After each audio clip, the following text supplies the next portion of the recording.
रामकृष्ण हरी मंडळी, खरं तर उद्या आषाढ कृष्ण एकादशी, माऊलींची पालखी आळंदीवरून पंढरपूरला गेलेली होती आणि आज ती पुण्यामध्ये आलेली, म्हणजे पुण्याहून पुन्हा आळंदीकडे निघालेली आहे. पंढरपूर ते आळंदी त्यांचा परतीचा प्रवास होता आणि या प्रवासातून पालखी पुन्हा एकदा आळंदीकडे येते आहे आणि त्यासाठी ठिकठिकाणी अशी पुन्हा एकदा माऊलींच्या स्वागताची तयारी केलेली आपल्याला पाहायला मिळते.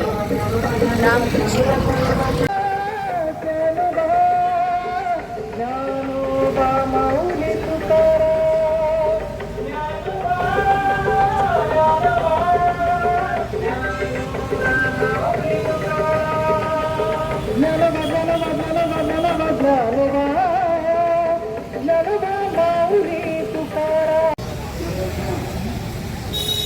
आणि परतीच्या प्रवासात अगदी काही टेम्पो देखील सहभागी झालेले आहेत.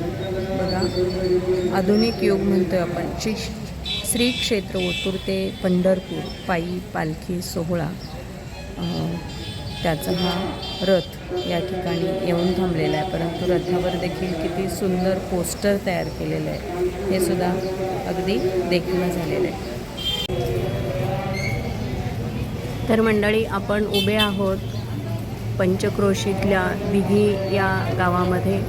एका बाजूने गाड्यांची पूर्ण या ठिकाणी वर्दळ दिसतीये, किंबहुना त्या गाड्या सगळ्या थांबवल्यात आणि दुसऱ्या बाजूने हे बघा, अनेक वारकरी आपल्याला आता परत येताना दिसत आहेत. बरेच मंडळी तरी दिघीवरून सुद्धा माऊलींना घेण्यासाठी पुढे गेलेले होते चालत आणि आता थोड्याच वेळात आपण पाहतोय की माऊलींच्या रथाचं आगमन झालेलं आहे आणि लवकरच आपल्या दृष्टीच्या टप्प्यात माऊलींची पालखी. खरं तर दिवस रात्र अखंडपणे हे पाय चालत चालत चालत चालत आळंदीहून पंढरपूरला गेलेले होते आणि पुन्हा एकदा तितक्याच उत्साहाने, तितक्याच आनंदाने पंढरपूरहून पुन्हा आळंदीकडे आपल्या परतीच्या वाटेवर आहेत.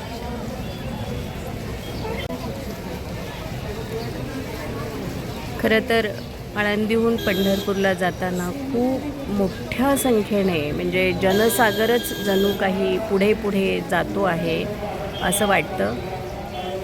पण येताना सुद्धा आपण पाहतोय की बरीच मोठी गर्दी आज आपल्याला या ठिकाणी दिसतीये. एका गाडीवर आपण विठ्ठल रुक्मिणी यांच्या प्रतिकृती आणि ती सजलेली गाडी आता आपल्या दृष्टीच्या टप्प्यात आहे आणि बाजूने सारे भाविक भक्त आपला प्रवास, आपली वारीची वाट मंगलमय करत आहेत. रामकृष्ण हरी. हे दृश्य खरं तर डोळ्यांचं पारणं फेडणारं, किती सुंदर आहे, म्हणजे कल्पकता. खरं तर हे आळंदी देवस्थानच्या वतीनंच असलेला हा टेम्पो आहे आणि त्या टेम्पोवर विठ्ठल रुक्मिणीची प्रतिकृती. वारीमध्ये जर कुठेही काही दुरुस्त करायचं असेल तर अत्यावश्यक असलेला हा रथ आणि रथावर असलेली ती विठ्ठल रुक्मिणीची प्रतिकृती मार्गस्थ झाली आहे.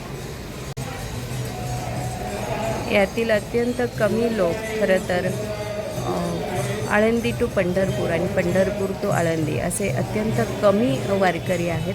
परंतु अनेक दिघीकर हे माऊलींना घ्यायला पुण्यापर्यंत गेलेले होते.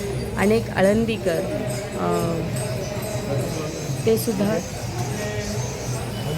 माऊलींना घेण्यासाठी पुण्यापर्यंत गेलेले होते. काही जण दिघीपर्यंत आलेले आहेत आणि आता काहीच वेळामध्ये माऊलींची पालखी आपल्याला दिसणार आहे. माऊलींसाठी ही राजश्री जुन्नरकरने अत्यंत कमी वेळामध्ये सुंदर सुंदर रांगोळ्यांची या ठिकाणी पायघड्या घातलेल्या आहेत. या राजश्रीचं कौतुक करावं तेवढं थोडंच आहे. आपण बघतोय इतकी सुंदर रांगोळी या ठिकाणी आपल्याला पाहायला मिळते.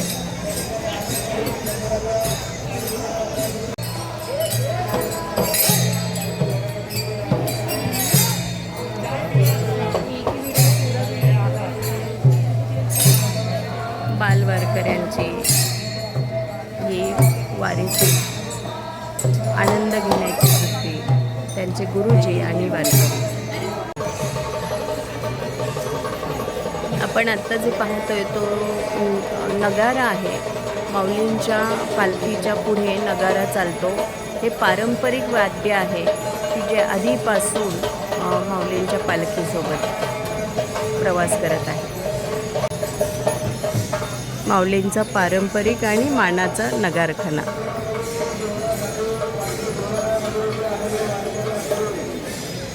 चौघडा वादन करणारे मंडळी यामध्ये बसलेले आहेत पहा.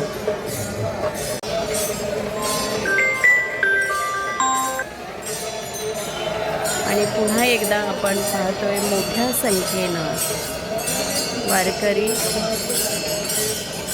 त्यांच्या पारंपरिक पोशाखामध्ये, महिला डोक्यावर तुळस घेऊन आणि वारकरी मंडळी खांद्यावर पताका, अर्थात या सगळ्या पताका गुंडाळलेल्या स्वरूपात आहेत. टाळांच्या गजरामध्ये भजन करत करत माऊलींना पुन्हा एकदा पंढरपूरहून हे मंडळी आळंदीला घेऊन मोठ्या उत्साहानं परतत आहेत.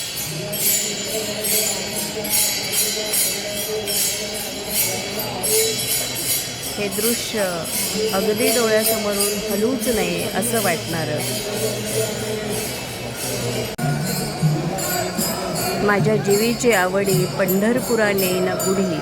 तर ही मंडळी पंढरपूरला गुढी घेऊन गेले होते आणि पुन्हा एकदा आपल्या घरी परतत आहेत. परतीच्या वाटेवरचे तेवढ्याच उत्साहानं, तेवढ्याच आनंदानं, तेवढ्याच भाविकतेनं प्रवास करणारे हे सारे मंडळी.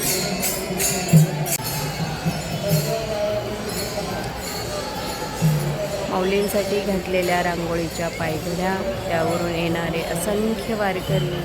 आणि आपण पाहतोय की माऊलींचा रथ देखील आता या ठिकाणाहून येतो आहे. त्याचं शुभागमन होतं आहे आणि रथाच्या मागे आणि पुढे मोठा जनसमुदाय, तेवढेच वारकरी, तेवढेच भाविक भक्त, तेवढेच वैष्णवगण. खरं तर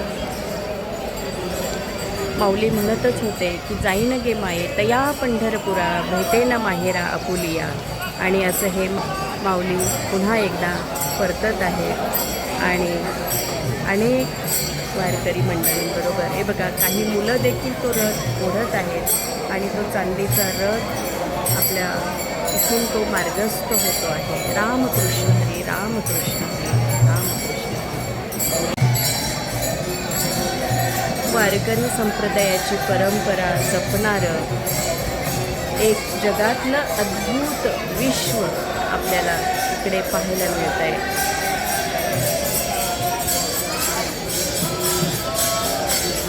वारीला जाणं आणि येणं हा केवढा तरी आयुष्यातला आनंद. स्वर्गी तो सुख सोहळा ऐसा नाही, असं हे अलोट भक्तिरसाचं मूर्तिमंत उदाहरण. नतमस्तक होतो आपण इथे या चरणांच्या पायाशी. आपण नमतो, लवतो, दंडवत घालतो. असे हे सगळे चरण जणू काही ही वाट मंगलमय करत आहे. पिण्याच्या पाण्याचा रथ, प्रत्येक गोष्ट, प्रत्येक अत्यावश्यक सुविधा माऊलींच्या पालखीबरोबर आहेत. कशाचीही तदाद पडू नये आणि कोणाची आबाळ होऊ नये अशा पद्धतीने सर्व सुविधांनी युक्त अशी ही माऊलींची पालखी आता दिघीतून पुढे आळंदीकडे रवाना होते आहे. आता आपण बघतोय की या ठिकाणी दिघीच्या मंदिरामध्ये, विठ्ठल रुक्मिणी मंदिर दिघी, या ठिकाणी माऊलींचा विसावा विसावा आहे. दुपारचं जेवण वारकऱ्यांना या ठिकाणी वाढलं जाणार आहे. सगळे वारकरी आता या ठिकाणी विश्रांती करतात. हे खरे वारकरी मंडळी की जे जणू काही आळंदीवरून पंढरपूर आणि पंढरपूरवरून आळंदीपर्यंत गेलेले होते. आता आपण अगदी जवळ जवळ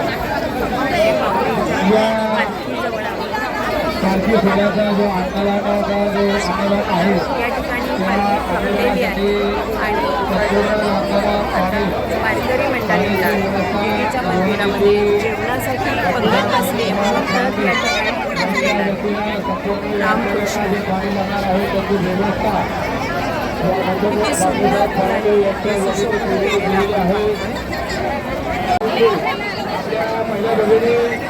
तर चाललीच आहे आणि त्या रथाला चारी बाजूने फुलांनी छानपैकी सजवलेला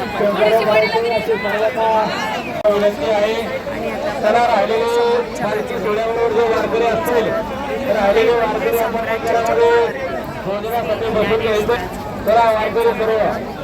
आणि परतीच्या वाटेवर देवीच्या मंदिरात महिला भगिनी असतील, वारकरी असतील, सर्वांना विनंती आपण संत ज्ञानेश्वर महाराजांच्या पालखीचं दर्शन रांगेमध्ये घ्यायचंय. महिला भगिनींना विनंती आपल्या घरातील मौल्यावर वस्तू असतील, तुमचा मोबाईल असेल, सर्वांनी आपापल्या मौल्यवान वस्तूची काळजी घ्यायची.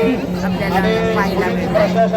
मगाशी आपल्याला रांगोळ्यांच्या पायघड्या इतक्या छान दिसल्या नव्हत्या. आता ह्या आपल्याला रांगोळ्यांच्या पायघड्या हे बघा काढणाऱ्यांचं पण कौतुक आहे.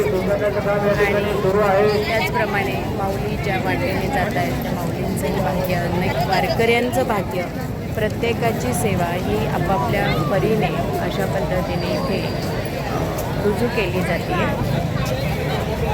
सर्वांनी सहकार्य केलं तर आपलं सर्वांचं दिघीच्या विठ्ठल रुक्मिणी मंदिरामध्ये समस्त गावकरी मंडळ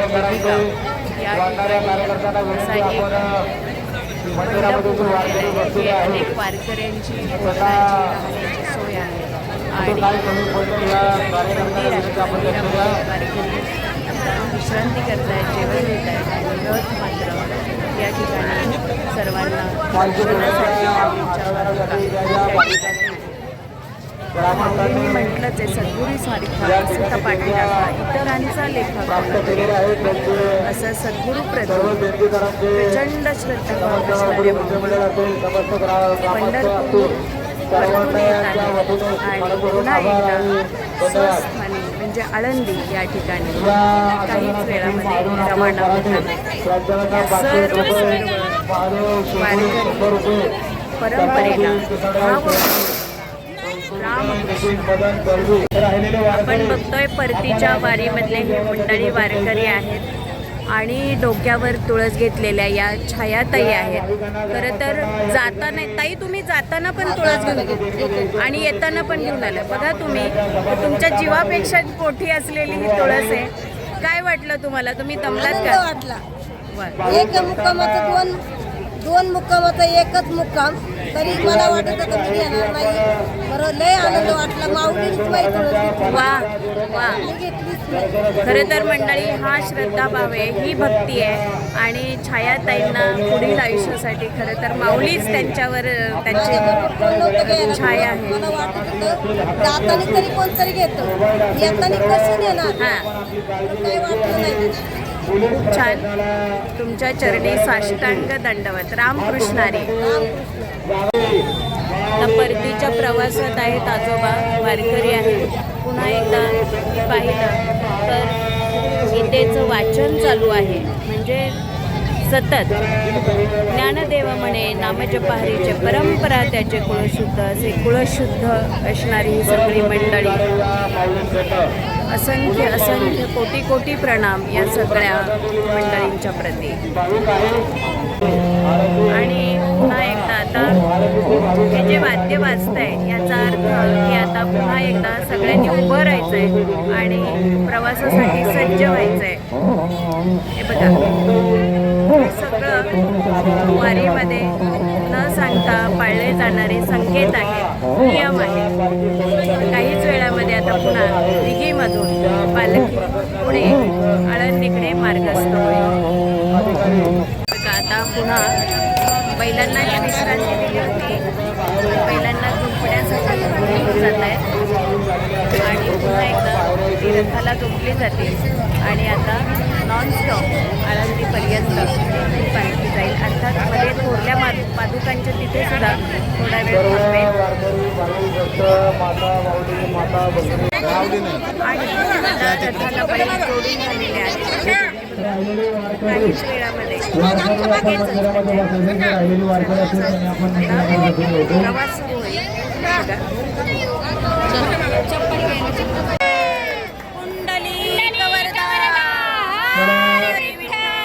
ग्रामस्थांना भाविकांना अन्नदानासाठी देणगी काम मंदिरामध्ये या ठिकाणी सुरू आहे. ज्ञानेश्वर महाराज की जय. पुन्हा एकदा देणगी स्वीकारण्याचं काम मंदिराच्या बाहेर जे रवाना होतो आहे.